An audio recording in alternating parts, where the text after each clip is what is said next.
My Fork Union background spans 3 generations. My grandfather, my father, my brother, and myself all went here.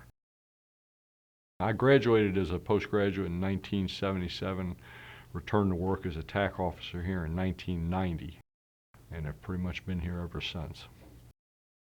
My work on campus is primarily interviewing young men and their families when they come here.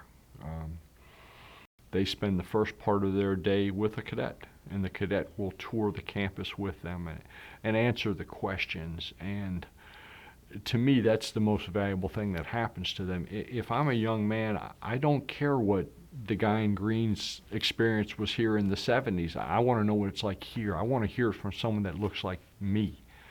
And I think the parents also enjoy the fact that they're talking to someone that's actually doing what their son's going to be doing. Also, the young men that do the tours, they do a much better job than we could because they are living. And then at the same time, what I've enjoyed is those young men are also our first line of defense. You know, they come in and say, hey, this is a great guy. We need him in the Corps. And every once in a while, they'll walk in and go, no, I don't think so. And that's important because it's their building, it's their Corps. If I'm not on campus, I'm either in schools, meeting with guidance directors, career center people, just talking about what we do here. Or I'm out hosting an event on the road where families can actually come and begin their process closer to home and find out if we're a good fit before they invest the time and the energy to come up here and visit. The typical kid that comes to Fork Union, the only thing that's typical is that they're male. You've got kids from every socioeconomic background, every home environment, multiple nations, nationalities, faiths, and to me that's been one of the most attractive things for me as a worker here, but also for a young man that's coming here, because not only is he in the midst of all of that melting pot, nobody knows who's who. You know, they walk in the room and kids don't fall out of the chairs to see who's wearing what type of sneaker. I mean, everybody's got the same thing here, nothing. And that allows them to be known here by what they do here. And to me, that's the beauty of the place. They've got the chance to, if they need it, they've got a clean sheet of paper to write on it. And those that have done well in the past, which is the vast majority of them, come here already achieving at a high level.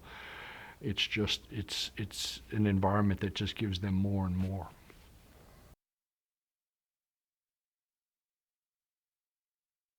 Parents are always concerned about, you know, how's my child going to do? You know, and I get a little concerned about that, to be honest, because I'm like, you know, it's just like where you have him. He's going to do based on what he puts into it. There's nothing magic that's going to happen when they come here. We tell them that. There's a lot that can happen here, but it requires you going out and getting it. And sometimes it requires a parent letting that child go out there and fail. You know, maybe get a demerit, maybe lose a leave because I didn't follow the rules. Now help me get out of it, Mom. And Mom's got to say, no, it's time to grow up. And that can be an uncomfortable experience for them, but it's you know, you talk to them on the other end of it and they're like, man, we learned a lot from that. As they come back over the years, you know, the kids, and you hesitate to tell a young man on his visit because it sounds like a pitch, but the kids that have come back to my office over the years and gone, this was the easiest thing I ever did. You know, you guys told us everything to do. All we had to do was go. That's been pretty neat. The number one thing I hear a young man say after his tour is, this isn't at all what I thought it was going to be. You know, they have a preconceived notion of what military school is. They've watched too much television, seen too many movies, listened to their knucklehead friends too much, and they're like, this is like a college. This is like a camp. That's the number one thing. It's not what I thought it was. It's so much better.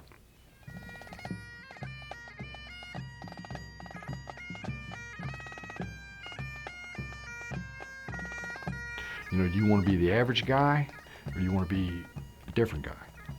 And sometimes, you tell young men on their visits, and I've said this to young men, if you want to continue to do the stuff you're doing at home, don't come. Stay home, do that for free.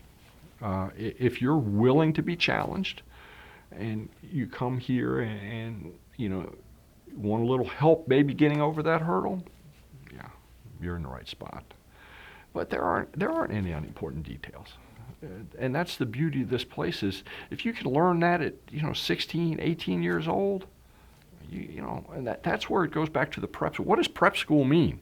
That means when I go to that first class in college, I'm more ready than he is, and I'm more ready than she is. Well, what's that mean? It's because I can take care of business. And that's what the prep part is. Prep school is a lot of things in a lot of places. Here it's getting ready to compete in life.